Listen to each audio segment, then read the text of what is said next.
Habang naka-duty, re-report. Mas magandang content kung kagaya kay Ibana na sulong ng kabaho. Papasok. Papasok, pre. Hindi pa rin pangit yun. Ha? Sa loob ng kabaong pre, dapat dalawa kayo ng kabit mo. Paano yun? Paano naman yung magdalaw doon? Ha?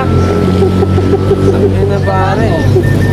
Napatong kayo dalawa, mamili ka na lang kung saan mas may bangos na ilalim. Sabi nila isa lang kasya sa kabaong, marami pala.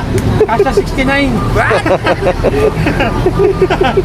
Si Parente, para may iniinda pa. Hindi ka pa magaling, pre? Eto na naman tayo, may hawak na naman palang cellphone.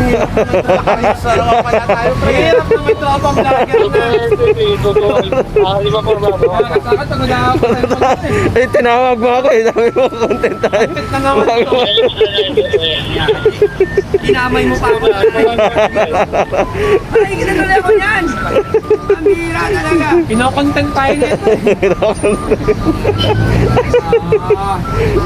Smile mo na, pre. Smile. Pre, smile na, pre, smile. Dapat na nga Eh, mga tropang tamad eh. Pre, tropang tamad, pre. Oh. Oh. Bukod damay, masipag ako. Kasi pag yan si Mau. Kasi pag yan si Mau. Ako, pre, ako, pre. Kasi pag yan. Hindi ka Alam sure. mo, alam mo kasi pag yan. Minsan kaya nagkakatraffic yan. Alam mo kung ano dahilan. Kunti mo langgam, tinatawid yan.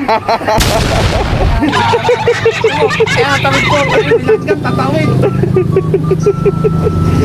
Kaya kasi pag yan. Masipag yan. Kasi pag yan si Mau. Tama, linuloko mo ako. Dapat yan pinapro. Dapat